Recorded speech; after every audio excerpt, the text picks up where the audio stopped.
You know that feeling when everything just clicks? That was me a few weeks ago. I had just gotten engaged to the man I thought I'd spend the rest of my life with. Daniel had proposed on a quiet hill at sunset, and ever since, it felt like my world had turned golden. I was that girl, the one with the Pinterest boards, the countdown app, and a smile I couldn't wipe off my face. The wedding was only a few months away, and for the first time in a long time, I felt like I was exactly where I was supposed to be. My little sister Rachel was my maid of honor, and honestly, I wouldn't have had it any other way. We've always been close, me and Rachel. She's 3 years younger, stubborn as hell, but loyal in the way only sisters can be. She helped me pick the dress, choose the flowers, and even handled my meltdowns when vendors flaked. But lately, I started noticing something. She was there, but not present. Like she was going through the motions with me, smiling, nodding, doing all the right things. But her eyes felt distant. I told myself not to make it a big deal. I mean, weddings are stressful for everyone, right? Maybe she was just overwhelmed. Then came that dinner at our parents' place. One of those loud, warm, pasta on the stove, too much wine kind of nights. Rachel looked pale when she showed up, like she hadn't slept in days. Midway through dinner, she rushed off to the bathroom, and I followed, worried. She kept saying she was fine, just some bad shrimp or something. I didn't push, but while I was tidying up the guest bathroom, out of habit, I found something in the trash. It was half hidden under tissues and a cotton pad, a pregnancy test, positive. I remember just staring at it, like time stopped for a second. My mind was racing, trying to come up with a logical explanation, any explanation. And then I heard her behind me, whispering my name like a ghost. When I turned, her eyes were already filled with tears. She didn't even try to deny it. She just covered her mouth, started shaking, and said, "It's your fiancé's." I didn't speak. I don't think I could have, even if I wanted to. I just stood there, gripping the edge of the sink like it was the only thing holding me upright. Rachel collapsed to the floor, sobbing into her hands, mumbling things I couldn't even process at the time. I felt like I was floating above the room, watching this bizarre, cruel scene unfold. My baby sister, my maid of honor, had been with my fiancé, and now she was pregnant. It didn't feel real. It couldn't be. I wanted someone to walk in, to laugh and say it was a prank, something twisted for sure. But not this. She kept apologizing, over and over, like it could erase what she'd done. I didn't even know what to do with my hands. My mouth felt dry, my heart loud. I remember lowering myself to the floor across from her, not out of comfort. I was just so dizzy I couldn't stand anymore. I asked her how, why, when. She said it was one time, a mistake, a drunk mistake.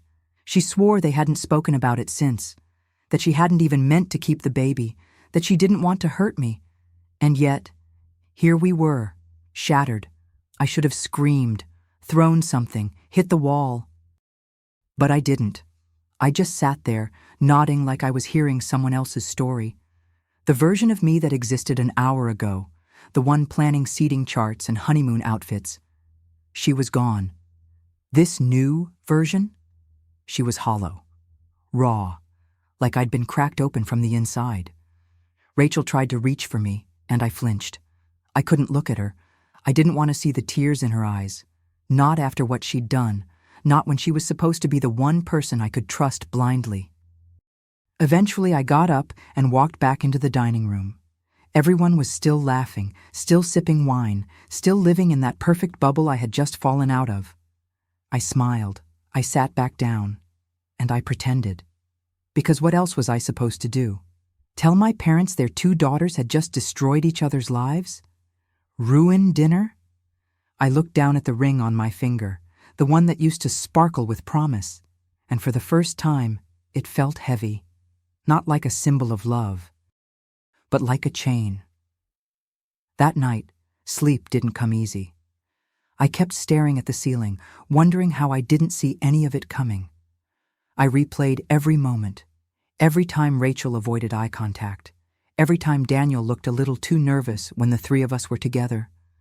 My mind was a carousel of scenes I hadn't noticed before, each one spinning faster, more distorted. I wanted to scream into my pillow, throw things off my dresser, tear up every wedding detail I had poured my heart into. But instead, I just lay there in silence, listening to my own breath, waiting for the pain to turn into clarity. I didn't tell Daniel, not right away. I needed time to breathe, to process, to make sense of what my next move would even look like. I felt like I was living in a stranger's life, some twisted version of mine where everything had been touched by betrayal. My phone buzzed a few times with texts from Rachel. "I'm sorry. Please don't hate me. I messed up." But I didn't reply. I couldn't. Not yet. Part of me wanted to scream at her through the screen. Another part of me just wanted to forget she existed. The weirdest part? I still loved them. Or maybe I just loved the idea of them, who I thought they were. That's what betrayal does, doesn't it? It doesn't just hurt you. It makes you doubt your own judgment. I kept thinking, if I didn't see this, what else am I blind to? I walked around the house like a ghost the next morning, brushing my teeth, making coffee, feeding the dog, all the while pretending I wasn't breaking apart inside. I looked at myself in the mirror and didn't recognize the woman staring back.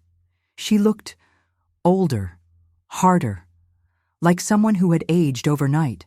And yet, beneath the ache, beneath the humiliation and disbelief, something else was beginning to stir. It was small at first, like a flicker, but it was there. This quiet, steady voice that said, "You don't have to fall apart, not this time." That voice didn't want revenge. Not yet, anyway. It just wanted answers, truth, and maybe, somewhere deep down, a little justice. I didn't know what I was going to do, but I knew one thing with certainty. I wasn't going to let this break me. Not completely. The next time I saw Daniel, I felt like I was looking at a stranger wearing his skin. He was sitting on the couch, scrolling through his phone like the world was still intact.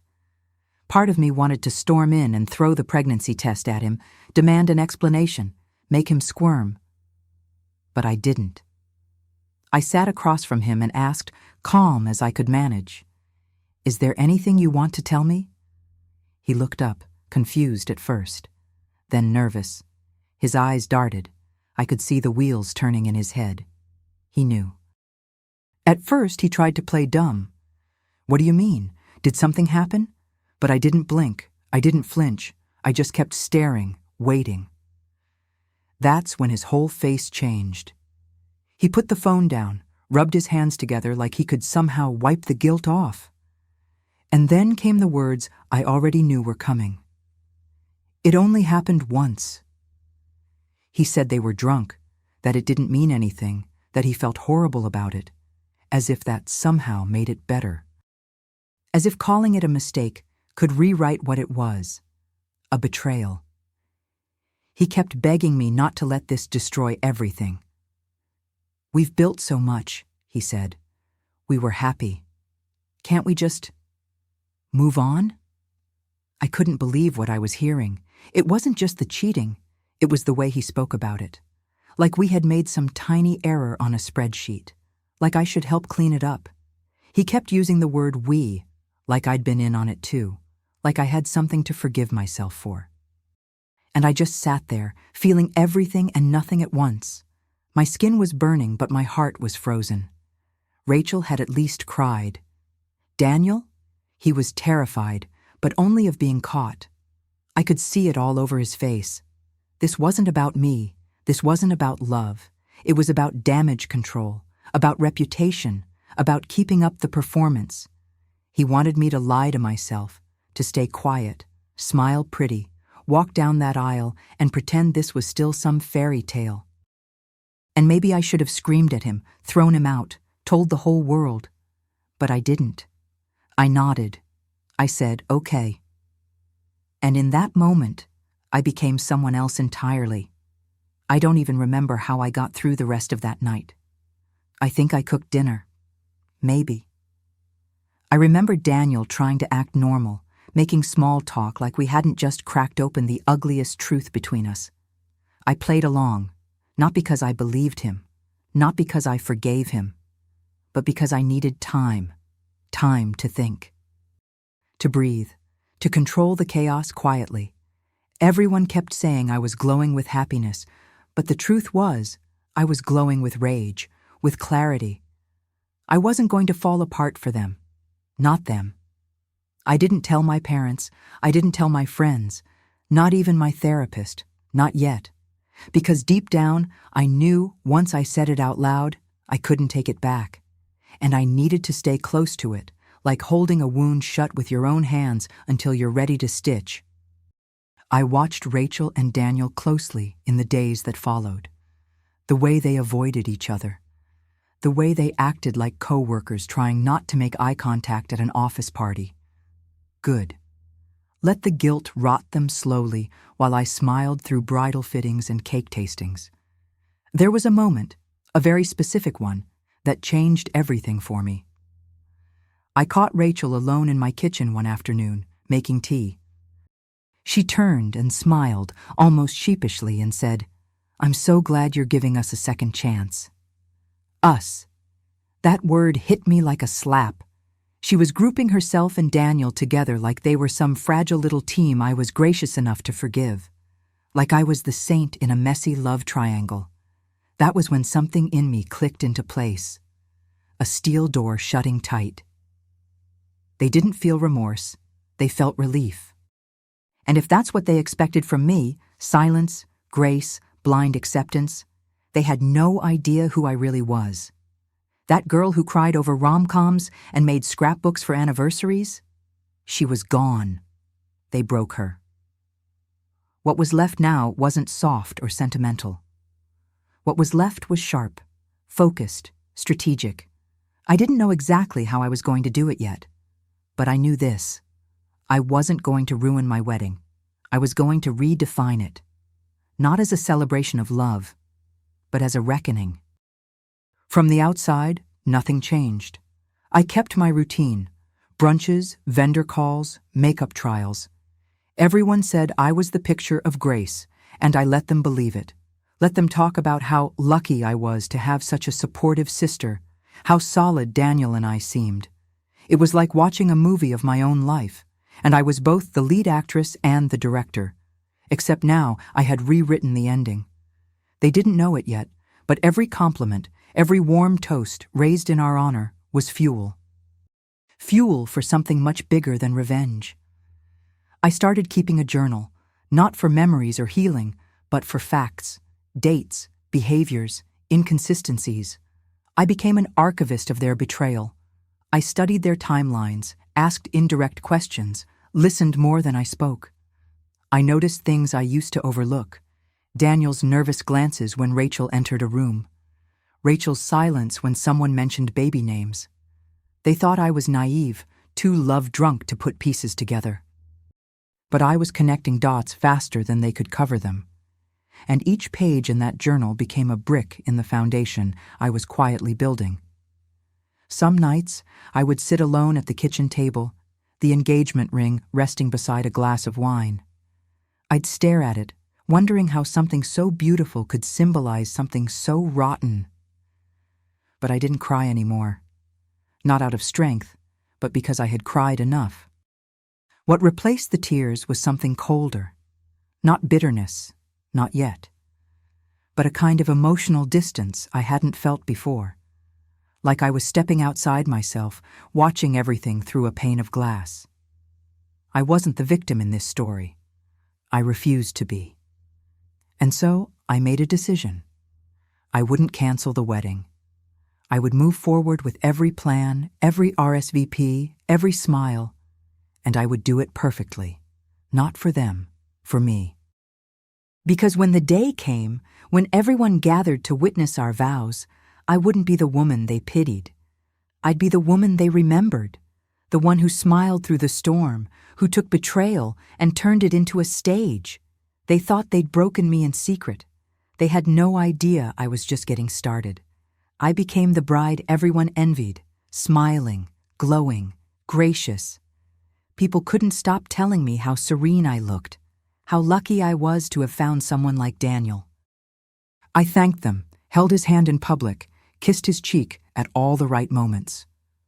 We were the golden couple, the kind you see in magazines or wedding blogs. But underneath that curated version of me was someone else entirely. Someone watching, waiting. And Rachel? She believed me. She truly believed I had forgiven her. That I'd decided love was more important than one mistake. I doubled down on the wedding planning, booked a better florist, upgraded the venue lighting, added a string quartet for the ceremony. If I was going to do this, it had to be beautiful, grand, unforgettable, and I insisted Rachel remain maid of honor. "We're family," I told her one afternoon, pouring us both iced tea with the sweetest smile I could fake. She hugged me so tightly I nearly choked on the irony. Daniel seemed relieved too, like we'd all collectively agreed to shove the truth under the rug and dance across it in heels. But what they didn't know was that I had started collecting things. Messages, receipts, emails. I even got a copy of the money transfer Daniel sent to Rachel to help with the situation, as he put it. Hush money, basically. I found out he'd begged her to get rid of the baby, told her it would ruin everything. I printed that one out and folded it neatly into a white envelope. That envelope now sat in a locked drawer right next to the printed photo of Rachel's ultrasound, with Daniel's name listed as the emergency contact. I told myself every day, stay quiet, stay calm, stay pretty. This wasn't just a wedding anymore. It was a stage. And I wasn't walking toward a future with him. I was walking him and my sister toward a reckoning, dressed in white and lace. People were going to watch me say vows, yes, but they were also going to watch me take back my power. Every moment, every RSVP, every seating chart, it was all a part of the architecture. I wasn't just planning an event. I was designing a memory they'd never escape. Invitations went out with gold trim and cream envelopes, elegant, timeless, deceptive. I made sure to invite everyone, old friends, distant relatives, former co-workers, people who knew me, who remembered every childhood story, every heartbreak I overcame. I wanted witnesses, not just to a ceremony, but to a revelation. Rachel helped me seal each one, her fingers brushing against mine like nothing had ever happened. She even joked about who she might meet at the reception. I laughed with her, steady as stone. I was becoming a master of pretending. Daniel, for his part, seemed to slip into the fantasy easily. Maybe he believed I had truly moved on, or maybe he was just relieved I hadn't exposed him. I caught him looking at me sometimes, really looking, like he was searching for cracks. But I gave him none. I kept things light, talked about honeymoon destinations and seating charts. I played the part so well that even I started to wonder if I could really pull this off. But at night, when I was alone, I'd read over my evidence like bedtime stories, reminders of who they really were. I created a folder, a digital one, password protected. Inside, I put everything: screenshots, copies of texts, the ultrasound photo, receipts for the hush money, emails between them. It was all there, perfectly organized and ready to go. I started drafting a letter, not to Daniel, not to Rachel, but to everyone else, to the audience. It wasn't just about betrayal anymore. It was about truth. I wanted them to know the full story, not whispered rumors or awkward silences. I wanted them to hear it from me, direct, undeniable. I rehearsed it in my mind over and over, the timing, the tone, the delivery. I didn't want rage. I wanted clarity. I wanted people to sit in that room and feel the weight of my words land, one by one, like slow, deliberate thunder. It wasn't enough to call it off. It had to unfold. They had to see me, not as a woman scorned, but as a woman betrayed. And still standing, still smiling, still in control. Every dress fitting, every menu tasting, every playlist revision. It was all choreography now. And I wasn't just the bride. I was the conductor. As the big day crept closer, everyone around me was buzzing. My mom cried every time she saw me in the dress. My friends were texting me daily, asking about the countdown, the playlist, the final details. I smiled through it all, nodded at the compliments, thanked them for being part of something so special. And in a way, it really was. Just not for the reasons they thought. Each well-wish felt like a quiet drumbeat, building the rhythm beneath what was coming. I wasn't just playing along anymore. I was savoring every beat of their unknowing. Rachel showed up for her final dress-fitting, humming a pop song, twirling like a child. "I still can't believe how forgiving you've been," she said, as she zipped herself into the gown. I helped straighten her straps, my hands steady even though my stomach turned. She looked at herself in the mirror with that same carefree smile I used to trust. And for a second, I wondered if she truly believed she deserved to stand beside me. If she really thought her role hadn't changed. That she hadn't rewritten her place in my story the second she crossed that line. Daniel, meanwhile, kept leaning into the illusion. He held my hand tighter, kissed my forehead more often. It was all performative, a way to overwrite guilt with romance. He even suggested writing personal vows. "Let's make it real," he said one night, like we hadn't already torn reality to shreds. I agreed. Of course I did. I told him I wanted to pour my heart out in front of everyone. He smiled and called me brave. I nodded and told him I had a lot to say. And I did. Just not the kind of vows he was expecting. I wasn't nervous anymore. I was composed, poised, like the moment before a curtain rises. The day wasn't just going to be beautiful. It was going to be precise. A performance, yes, but not one built on fantasy. I had spent my entire life being the dependable one, the understanding one, the girl who smoothed things over. But not this time. This time, I was going to let the storm hit. And I'd do it with a veil on, in front of chandeliers and white roses and every person who ever told me I was too nice to hold a grudge. The morning of the wedding was flawless. Clear skies, soft breeze, light pouring through the windows like something out of a dream. People kept telling me it was a sign that love was blessing the day. I smiled, sipped my coffee, and let them believe whatever they needed to. The makeup artist called me radiant. The planner said I was the calmest bride she'd ever seen. I just nodded, because inside I wasn't nervous. I was ready. Every lace thread on my dress, every bobby pin in my hair, it all felt like armor, elegant, silent, unshakable. Guests started arriving in waves, laughter, hugs, clinking glasses on the welcome patio. I could hear my mom's voice from across the hall, bubbling with excitement. I peeked out the window and saw Rachel in her dress, arranging the bouquets like nothing had ever happened. She looked beautiful and empty. Daniel was near the archway, greeting people, shaking hands, smiling for photos. For a moment, I wondered if he was afraid, or if he truly believed he'd gotten away with it. He always was good at pretending. But today, I was better. When it was finally time, the music swelled, the kind that makes people cry before the bride even appears. I stepped out, veil down, heart steady. All eyes turned to me, and I walked slowly, gracefully, through the sea of faces that had shown me love, support, and belief for years. They thought they were about to witness the happiest day of my life, and in a way, they were. Just not in the way anyone imagined.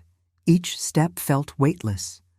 Not because I was walking toward Daniel, but because I was walking toward the moment I'd been waiting for.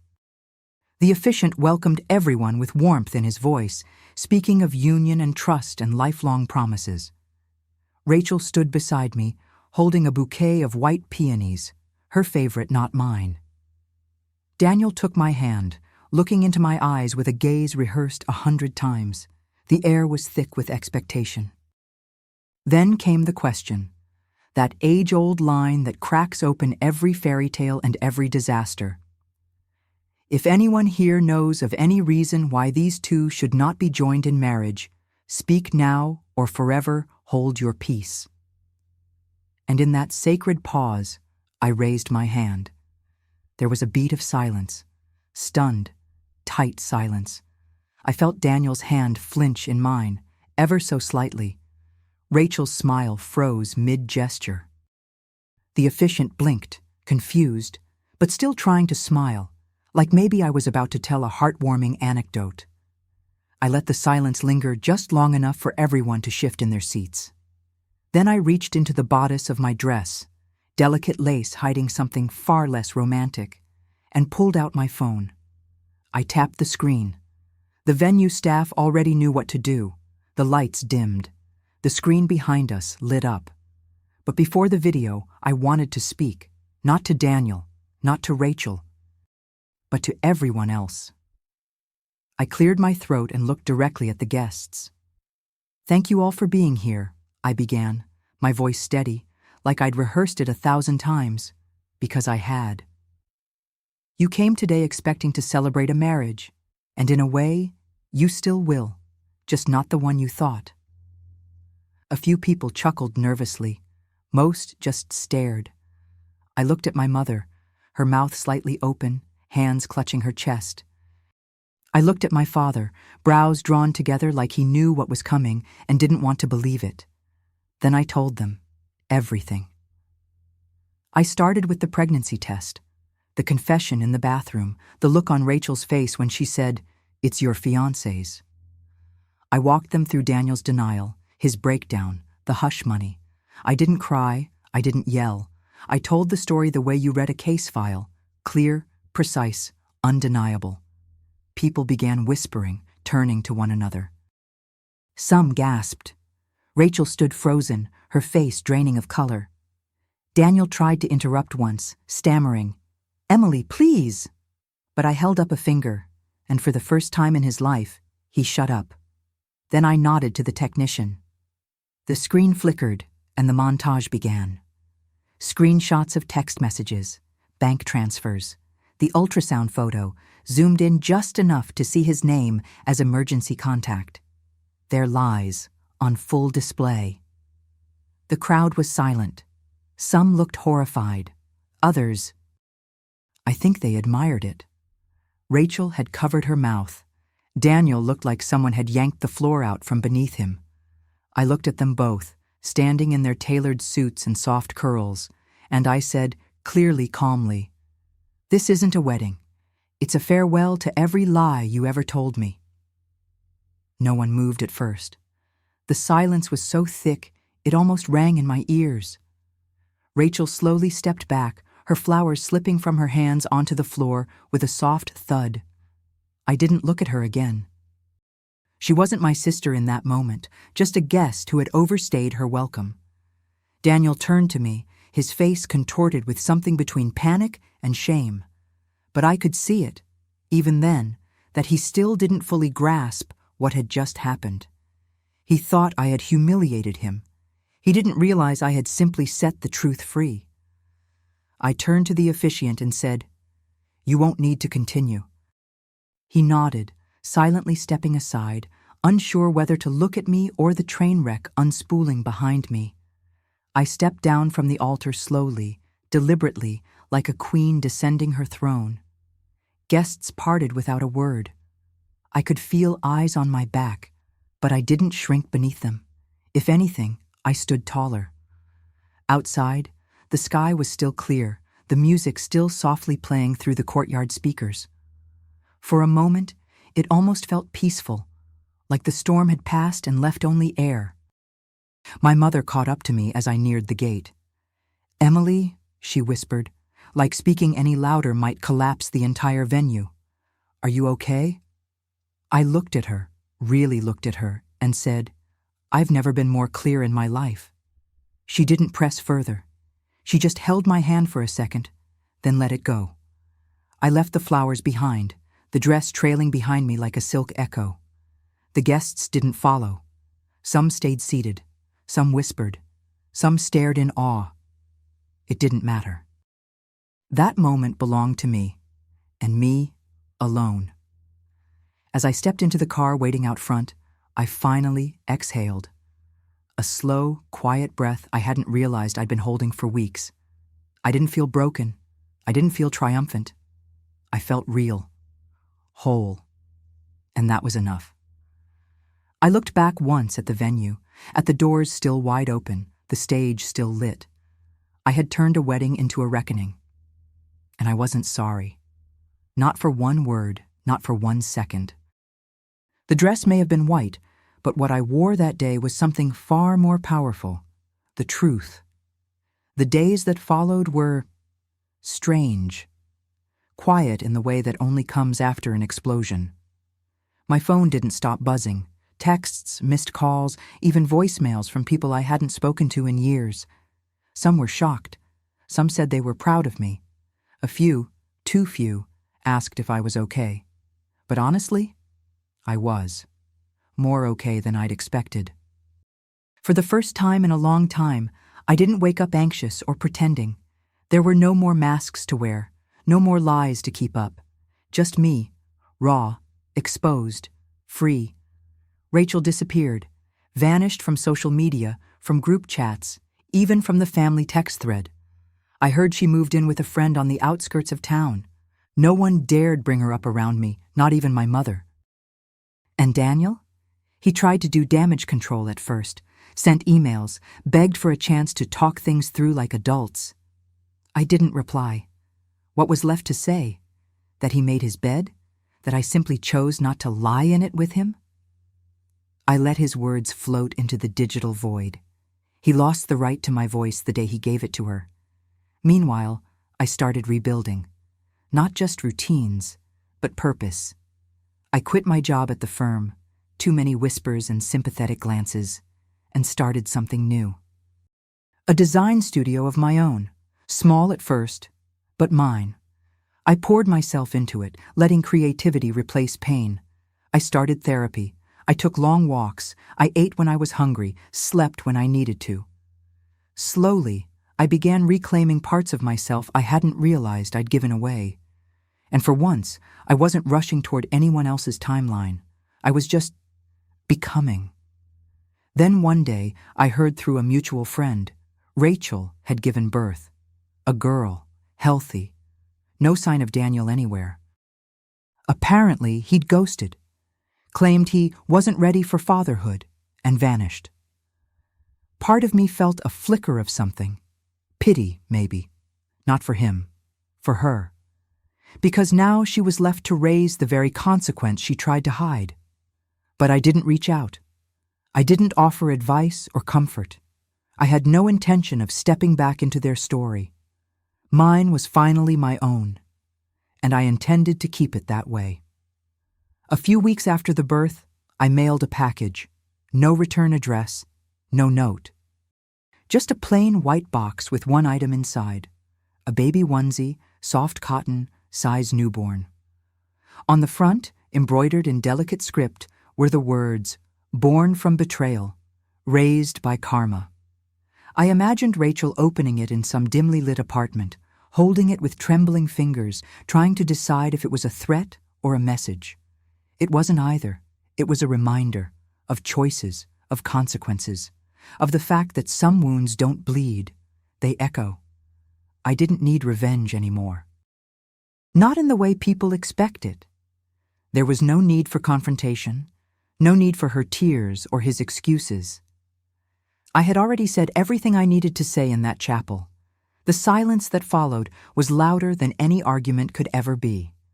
I had handed them their truth in front of the people they feared most, the ones who saw them not as villains, but as family.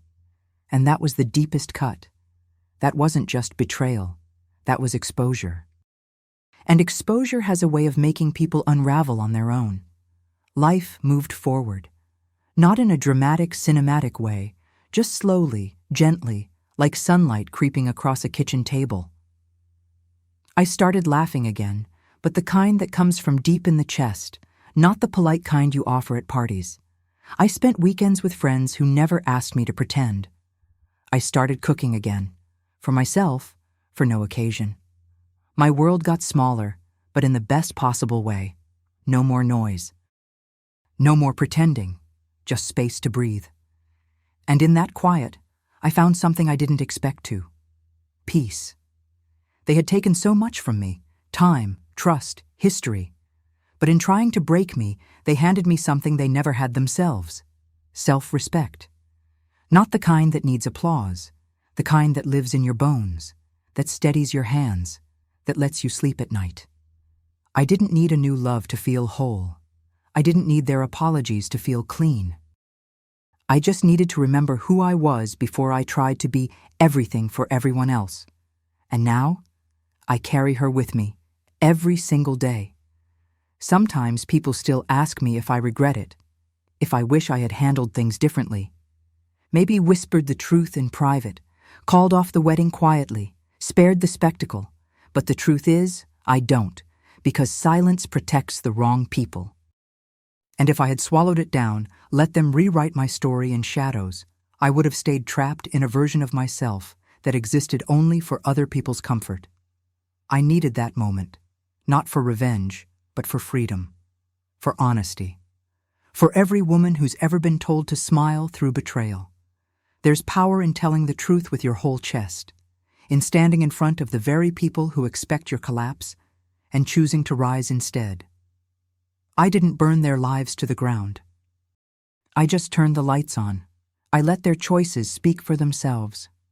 And what they did with that truth, how they carried it, denied it, or buried it, that was never mine to fix.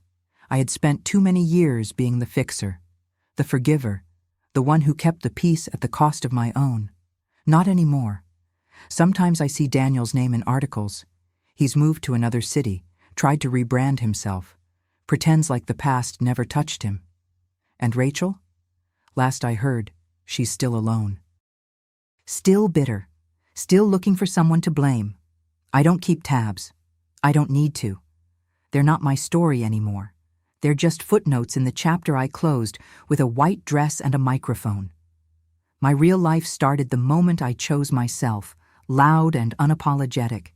That's the vow that mattered, the one I made to me. So no, I didn't get the wedding I planned. I didn't get the picture-perfect ending with a cake and a dance floor and a slow song under twinkling lights. But I got something better. I got the truth. I got my voice back.